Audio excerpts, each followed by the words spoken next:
Welcome to the Directions Mag Geoinspirations podcast series with Joseph Kerski.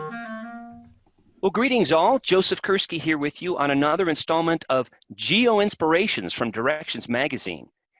Glad you could join us. I am thrilled to state that one of my all-time favorite people in all of geospatial is here with me today, Patricia Carbajales-Dale from Clemson University. Patricia, welcome. Thank you so much for having me, Joseph. It's really, really a pleasure. Oh, it's so great to have you here. I think that many people in the land of geospatial technology, geography, science, higher education for sure, but beyond, know who you are. But just for the benefit of those who don't, could you give us a little sense of what your position is now and how you got to that position, a little bit of your pathway? Yes. So I am currently the Executive Director of the Clemson Center for Geospatial Technologies at Clemson University. And our mission, we are a partnership between the libraries and the IT department.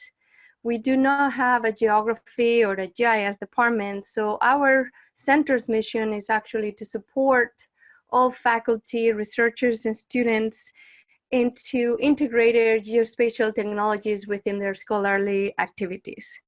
I also teach GIS in several fields currently in public health and also data analytics, but in the past I've also taught GIS in earth sciences and planning.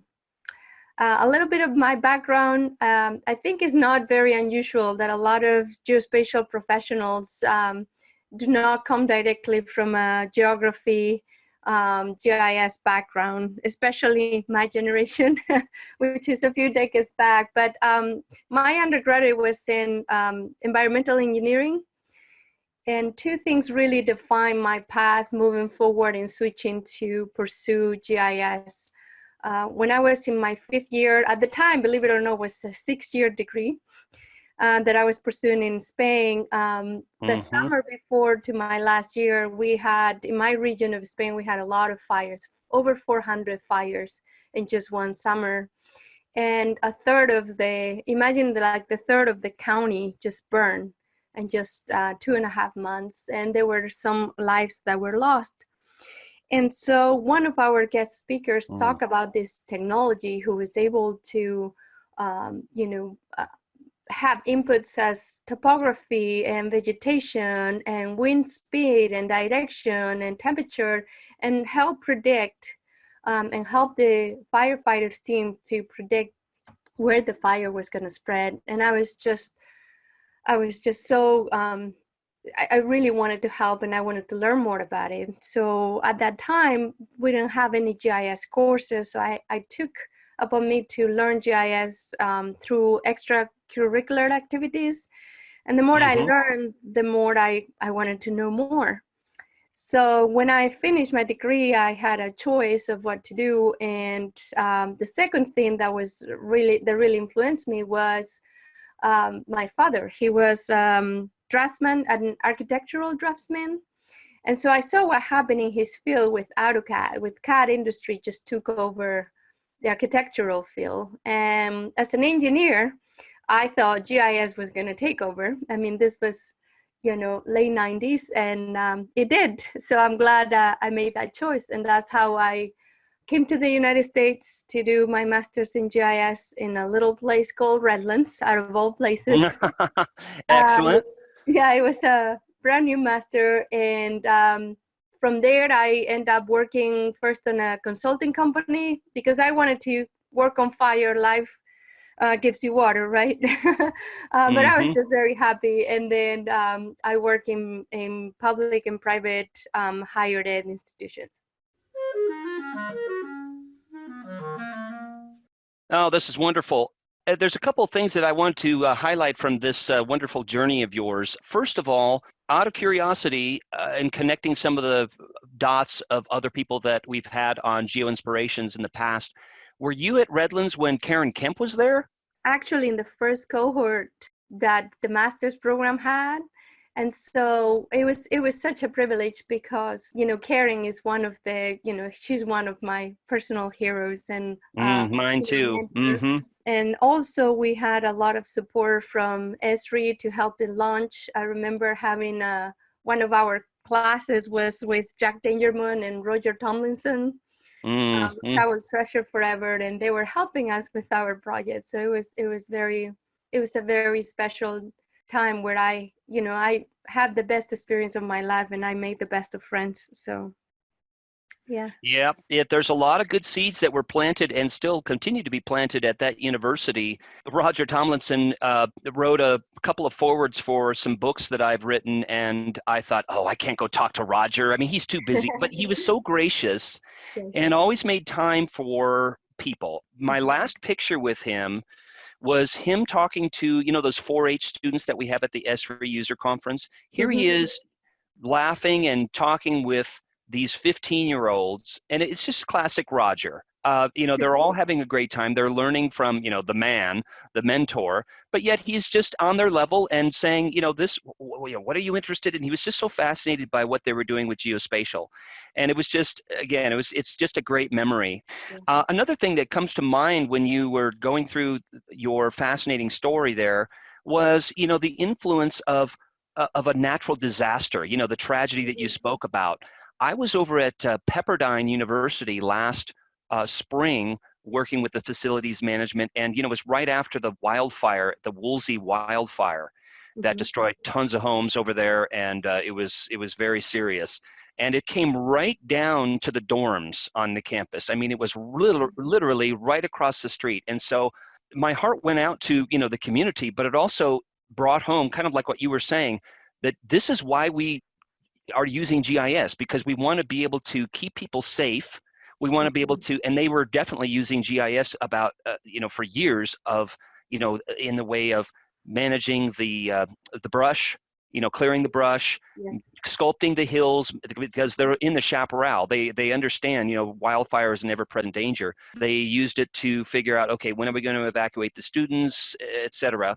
And so it was one of those things that, you hope you never have to prepare for, but here they were in the midst of it, and all their preparations actually bore fruit because the students were all safe and tragedy was averted. But at least for that campus, sadly for a lot of the homeowners around there, it was not the case. But again, coming back to why GIS matters to our planet, natural hazards are certainly a key thing, a key part of that, right? So.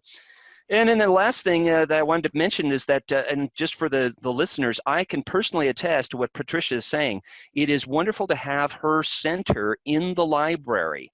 So I was there for GIS Day a short time ago, and I was very impressed, Patricia, at how you are very keen on, from the library and the Geospatial Center, getting GIS infused into various departments on campus. I mean, we went over to the history department, to their new digital history program, PhD that they're starting, the environmental scientists. It's just great to see how you're so passionate about, this is just too valuable to keep in our center. We've got to spread it out throughout the campus.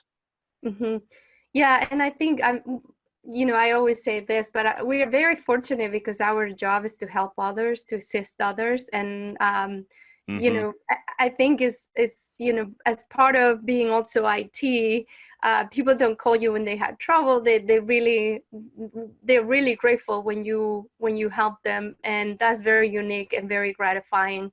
I think that's also going back to the natural disasters. I think the geospatial community, maybe it's just my perception, but I think a lot of us really got into this because we believe that we can help. I don't think we can, GIS alone can solve everything, but we really get into it and saying, I'm making a difference, right? And that's, I see it in many, many professionals that I meet over the years. Yeah, that's a good point, and I'm glad you mentioned that because when I'm on campus, I usually meet with the Esri GIS site license coordinator or institutional coordinator, and oftentimes they're in IT, and oftentimes they tell me, as I'm sure you can relate, part of your job is people are contacting you when they have a problem, and they don't often say, well, we really appreciate you helping me out there, because a lot of those IT people, they're just hearing about problems and not the benefit that they're making, the help that they're giving to the colleagues and students and others on campus. And it's great that you've got those moments where people are coming back to you and saying, hey, thanks. I really appreciate you helping me out there. That made a huge difference in my teaching or my research or my day-to-day work. So really good to hear. Yeah, I think going back to, we don't have our own agenda. Our agenda is to serve others. And I think that's what also the libraries is such a great fit, because it's exactly the same mission. Is not about us or our projects, but is what can we do for others across the university. Yeah, good point. And the library has always been about information management and helping people use data, right? And I know you and I have had these conversations about data in the past. And certainly going into now the new decade, when this will be actually published, we're in the new decade at that point. What do you see as some of the challenges in the current decade with regard to geospatial technology? I mean, maybe touching on how to help people navigate through data and understand how to use data. What do you see as some of the one or two of the challenges that we face? I'm going to be a little bit controversial here, but good. So my take on this is that we, and I don't have a solution, but I just want to frame what I see as a disadvantage that we have. I think as GIS professionals, we know data like very, very few other fields know, whether it's relational databases, where it's managing metadata, where it is, just analyzing the data, visualizing the data, communicating and storing it. And so, and it's not just about data, it's about, you talk about data analytics, we do that in a way all the time. We do data science, we do statistics, we are visualization experts. But I think, looking towards the future, looking at the job market, looking at what universities are funding at the moment, geography and GIS is not the buzzwords that used to be, but I think they are commonly misunderstood by people who are not in our field. And I think that's a challenge that we have as educators, as geospatial professionals, to make sure that others understand the value, the skills, and the versatility that we bring, and how much we truly understand data, which few other professionals will know, and also working with all sorts of different data. Just to give you an example too, I mean, there's other technologies now that, especially in like the data science field, and I'm going to pick on Tableau, for example. And I teach Tableau and I love Tableau, right? So you can have some data and you can create some maps, right? But understanding things like the projection behind, the measurements that you might be bringing, the classification method that you're using when you are creating that map, that choropleth map, or things like, don't get me started with even things like spatial thinking, like overlay analysis, proximity analysis, things like that, the concept of the scale of the data. Those are things that, yes, a data scientist can go and create a map that talks to a dashboard. It doesn't mean the map is correct or the data is displayed properly. We know how to do that, and it saddens me that we are not valued more in that regard. Yeah, good points. I have mixed feelings about this as well. Part of me, coming from the geography field, wants the geographic component to be in the name, in the branding of it, so that promoting, at least in some small way, that geography actually matters, that the spatial perspective matters. But on the other hand, I understand that it's a competitive world out there in universities, higher education, and beyond, and so each department each program, each college and a university has to decide how they're going to craft and market and formulate the programs. And so in many cases, as you well know, in the schools of business, it might be called location analytics, or in health, it might be called health informatics. And on that side of things, because I want to see this, as I know you do, infused throughout the academy and into greater society as a result with these graduating students. And that side of me says, I don't care what they call it, as long as it's rigorous and as long as it's sound and it's promoting and using spatial thinking and spatial analysis. In that sense, I don't care what it's called, if you know what I mean. But yeah, you're right. There is part of me that still wants that geo in there. But again, yeah, and moving into the decade. Yeah, go ahead. Yeah, and I think it should be there. I just think, and it's a challenge that like I say, I don't have a solution. Geo should be there. Geo is important. The science of where, right, is important. It's just, how do we make others understand that value when they're being distracted or there's other buzzwords? Like, we need to promote the value of geo. And I know you and all of us have been trying to do that. But I can see moving into the next decade that, we just need to think more about it, as a community. And we have wonderful, organizations such as UCGIS who's looking at these very same questions. Geo matters, right? But how do we make others understand the value of geo? That is the question of the decade, for sure, and of other decades that we've lived through.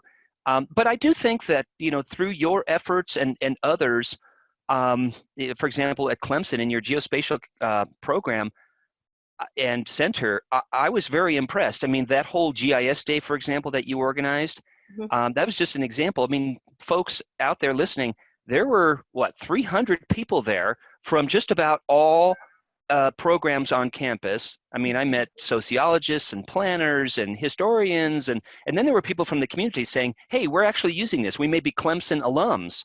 So again, evidence to you planting seeds that now they're out in private industry, nonprofits, government agencies, in academia, and even in schools, doing this kind of thing and in their organization. So I think, while you and I, we want it to be faster, right? We want the uptake to be faster. It's agonizingly slow in certain sectors of society, the uptake of this. But I think that, through your good efforts, it is, I think that we're over Moore's chasm, on the Rogers diffusion of innovations curve. We're getting to that, what he calls or what Everett Rogers called that early majority of people that really get it, really get the value of it, that maps are not just reference documents like where is, España, where is Yemen, where is India, etc.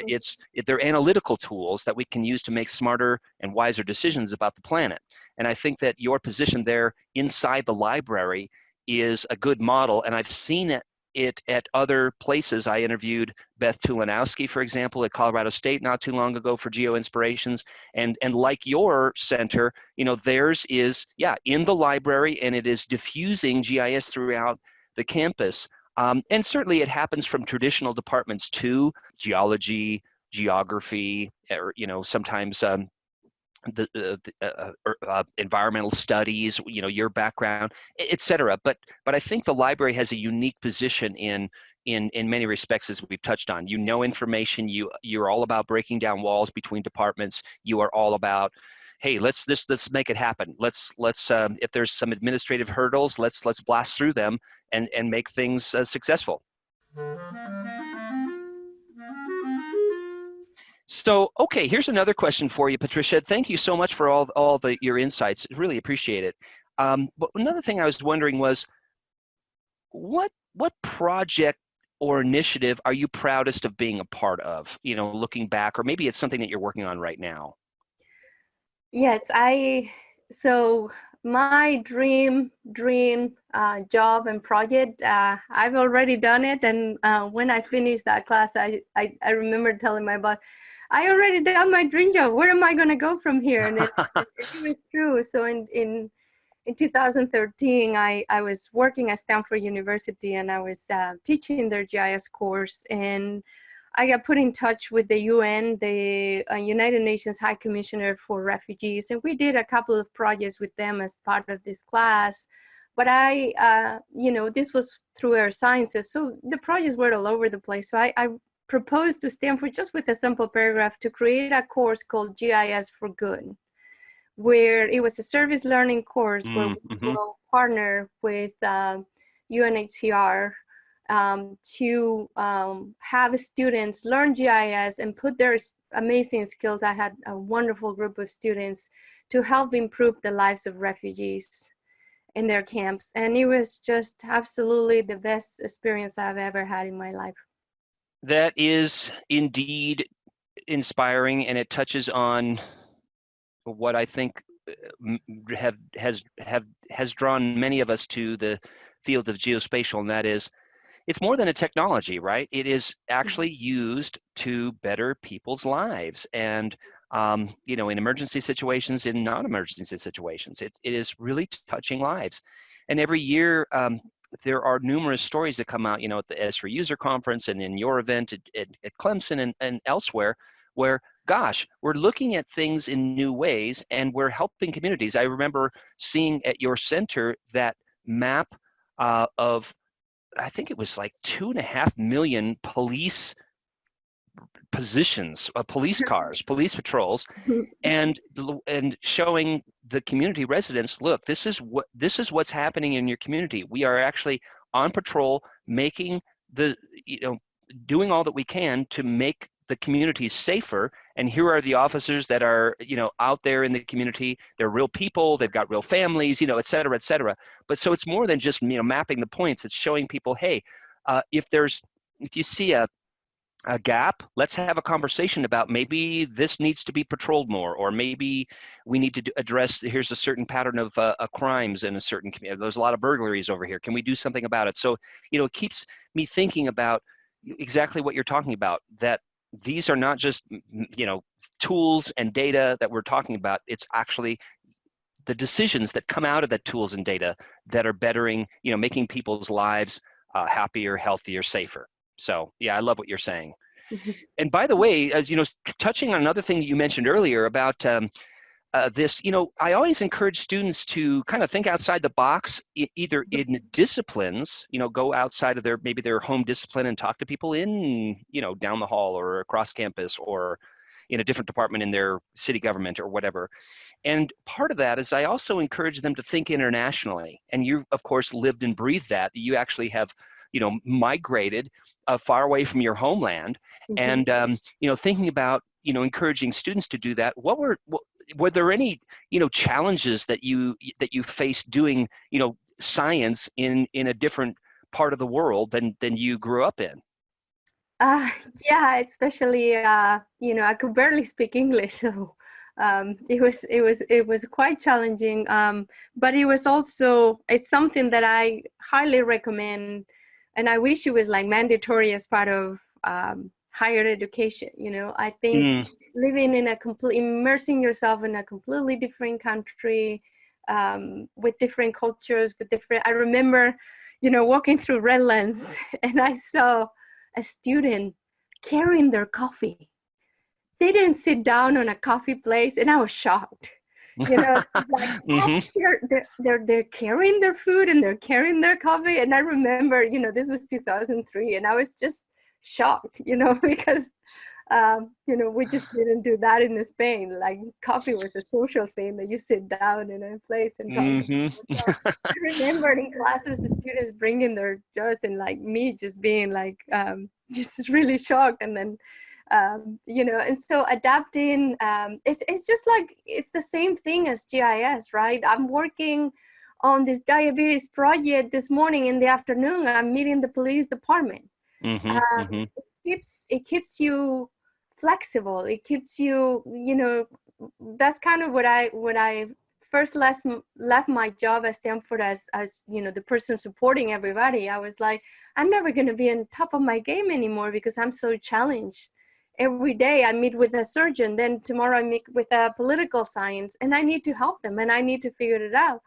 And so I was sad. Luckily, I found a similar job at Clemson, But that's kind of what is fascinating about working in GIS. And I think in a certain extent, the same applies to, moving to a completely different part of the world, and just your brain and like the flexibility that you gain from adapting is just so valuable.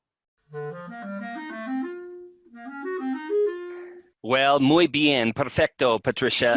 It's really admirable to hear about the way that you've not only in the past, moving over to Redlands and Stanford, et cetera, but that you're continually challenging yourself daily to take on new responsibilities and meeting with new people. It is rewarding, isn't it? When you, we talked about this earlier, but you're helping people, but you're also listening to them and you're learning what their particular challenges are in their discipline.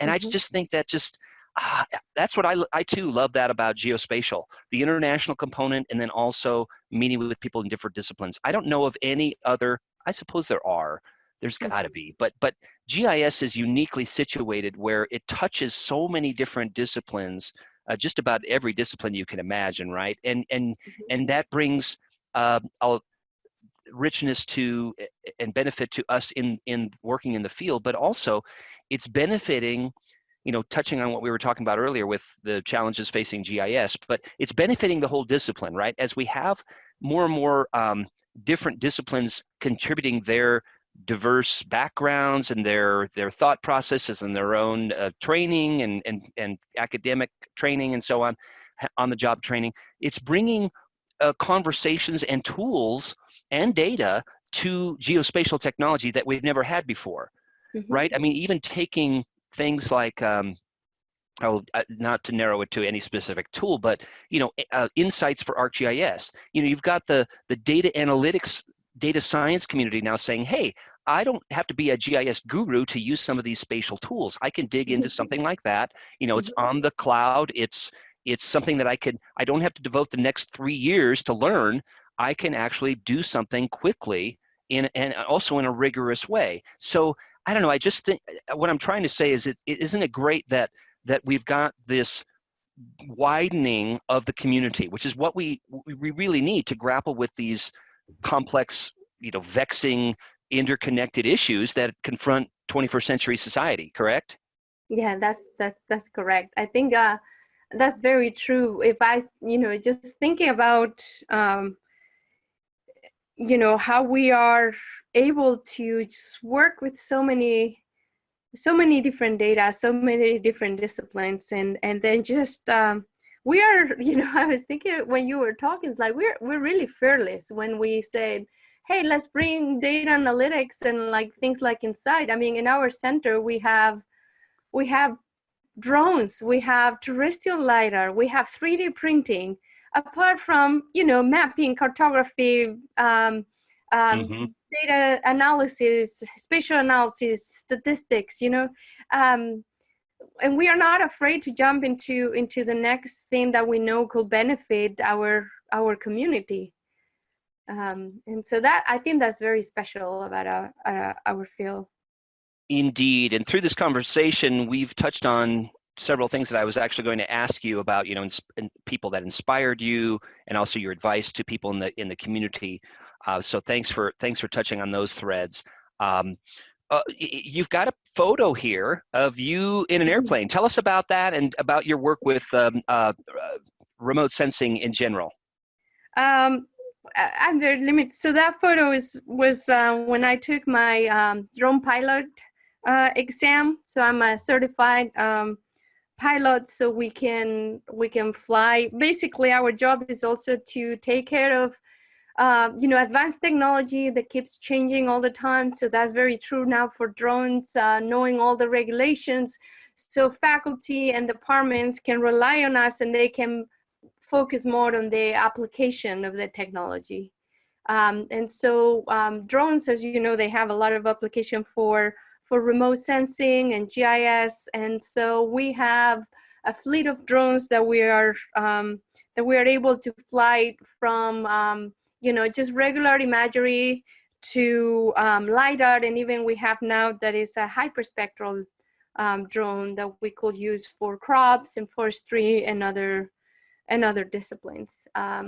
So that Mm-hmm. photo was, they gave us a tour, and I was like, oh, I'm definitely not a pilot, but I very much enjoyed and appreciate, their field is just fascinating too for aviation. So.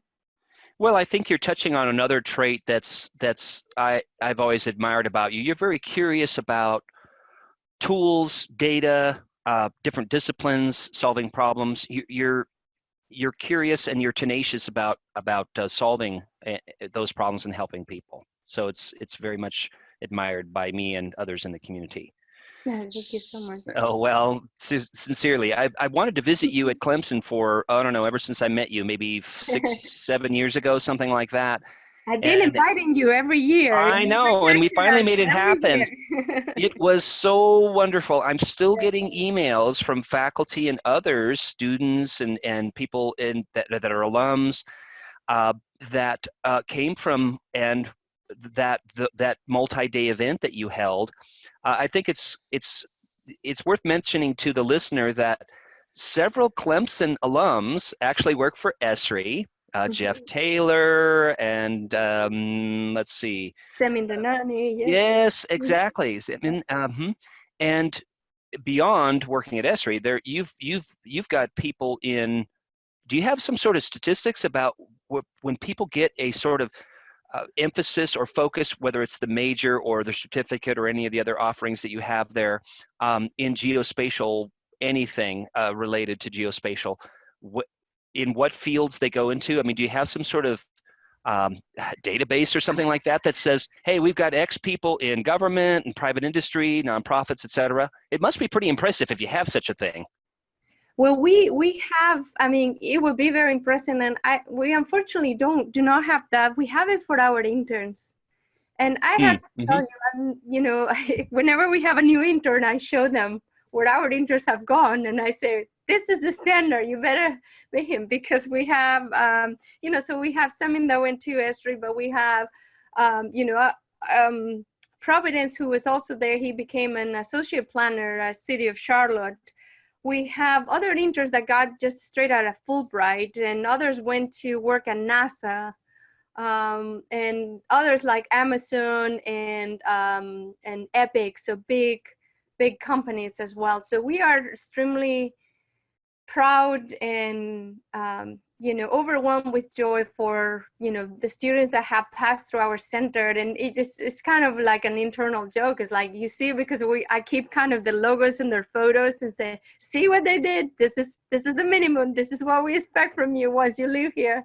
And it's kind of it's amazing to put that compilation together and see how far they've come.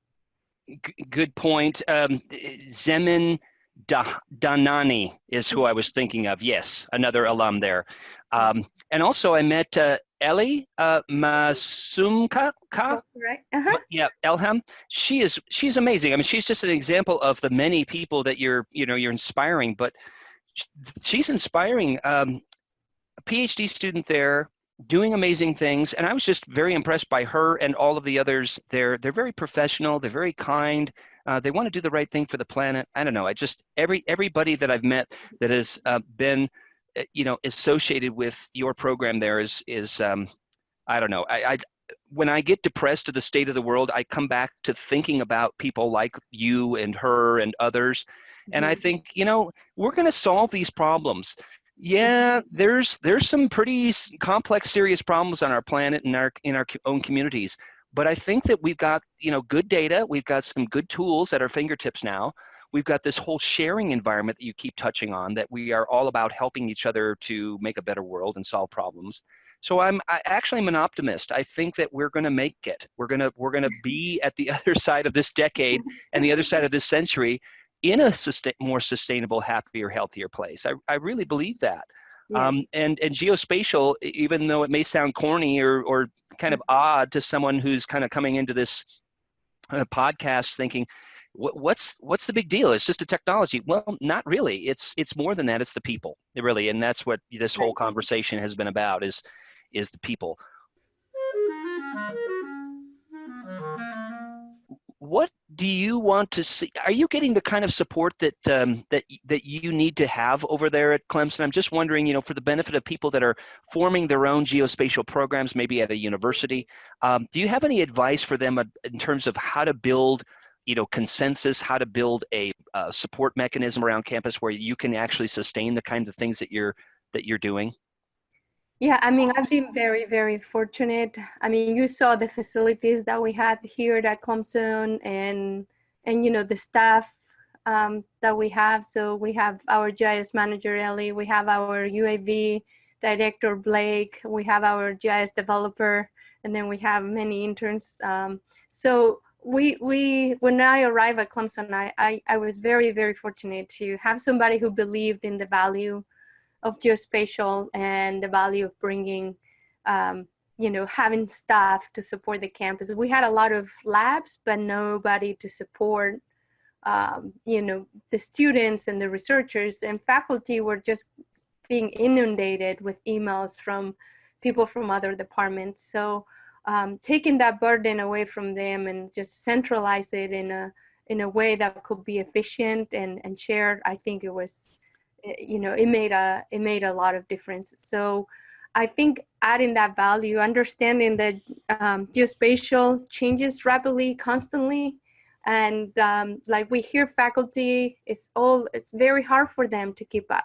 You had that question just last when you were at Clemson, and so what I wanted to say at that time when you got that question is like, that's actually my job. My job is to know what's coming, and and help you through class lectures, support labs that we can develop and prepare for you, so you don't need to worry about, do I know what's latest in the past 6 months.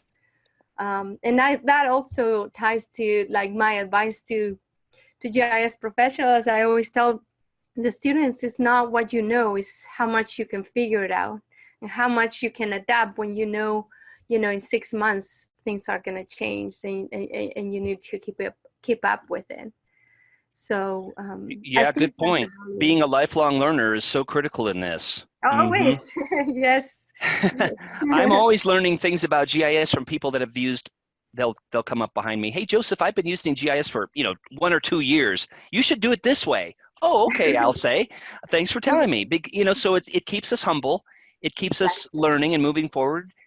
Circling back to what you were saying, I'm sure that there were numerous, late night meetings with stakeholders there on campus, building that geospatial center that you've got there. That this was not, something that just happened. That you've been instrumental in building the consensus there and making it successful. But also it points to that. You touched on this a little bit, that you've got some support from the provost, the deans, et cetera, that they value the center. And so it seemed to me that you're not under constant stress, although I'm sure there is some, ongoing tension, as there is in just about every organization. But is the center going to be around in the future? It seems like there's enough people on campus that if any person that didn't know what you did said, hey, this budget line item, we don't need that. There would be people that say, hey, wait a minute, that's supporting history, that's supporting the campus infrastructure mapping, that's supporting so many things on campus, sound research and teaching, that would not happen. But thanks for your insights, because I know there are other people that I've talked with and that are listening to this that are saying, I want to build that kind of center and that kind of support on campus. So I just encourage you all to take a look at the what Patricia Carbajales-Dale has posted on the Clemson Geospatial site, and some of the things that they're doing on campus for some ongoing inspiration. Okay, Patricia, I'm being sensitive to your time here. We're getting toward the end of our segment today, but I'm wondering, do you have a favorite map, a favorite book that you want to share? I think I have so many maps, but I think book, definitely. My favorite book is How to Lie with Maps. I know it's old and it's been around for a while, but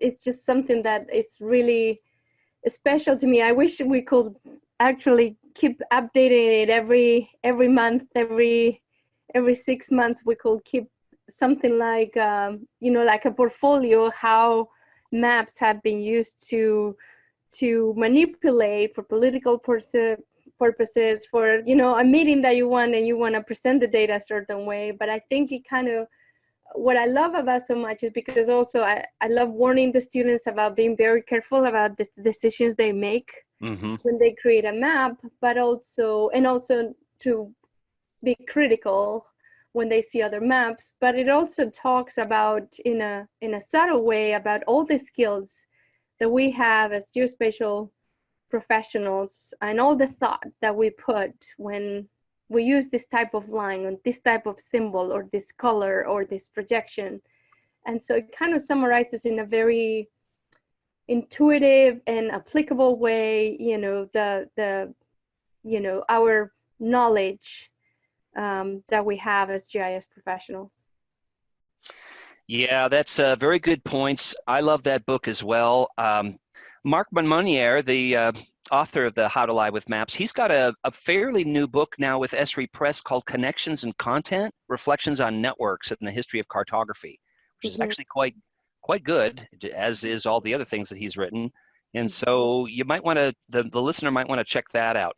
Also, in the paragraph introducing Patricia, there are some links, and I just invite you folks to explore those links, be inspired by what Patricia and her colleagues at Clemson are doing.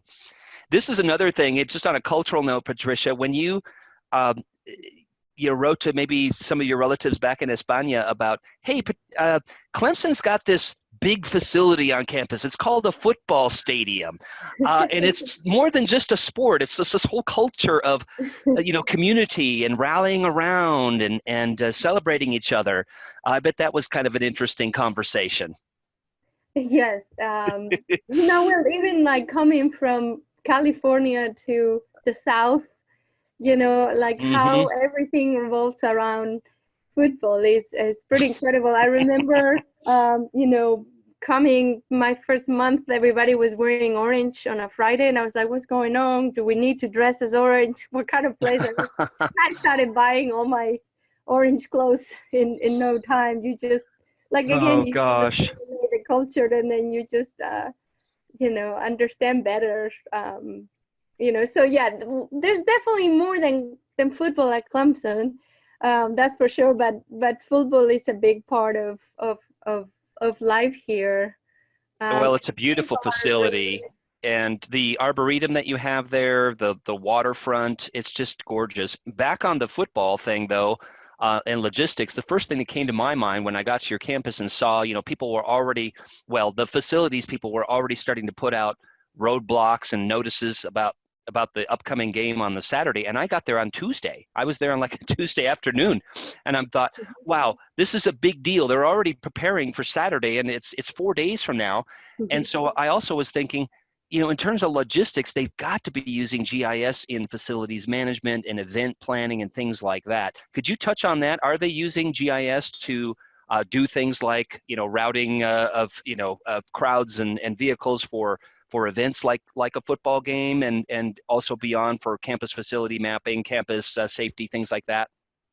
Yes, we are moving slowly on that end, but I think we're gonna be speeding ahead very, very quickly in the next 2 years. We just had a meeting with the police department to actually use drones for traffic congestions and and during games. So I think as we move forward with emergency management and facilities, parking and transportation as well, we're just going to start with data, which is very boring, right? Like, who doesn't start with data? But I think if we can bring people together on the data side, then putting dashboards, applications to call that data is the key. But the biggest problem is that we have at the moment is the sharing of data. And that's what I'm focusing very heavily for the past 6 months, and I'm going to be focusing a lot next year. Because if we don't share data, we just miss efficiency. We have a lot of redundancy, and so I think that's a very, very good case for just start using geospatial technologies from the ground up and building from there. Yeah, very good advice. It always comes back to the data, doesn't it? It So does. often in these conversations, and I agree with you. Oftentimes when people hear that, and I've given talks on data, and I know you have too, people tend to think, oh gosh, this is going to be super boring. But then you realize that, you know, it touches on so many societal issues, location privacy, and can I trust data? And, you know, circling back to Mark Monmonier that you talked about earlier, how you symbolize, how you classify makes a big difference in how your reader of your data makes decisions with it. And so, yeah, maps are powerful sources of information. Be careful about how you present it, how you communicate about it, and so on.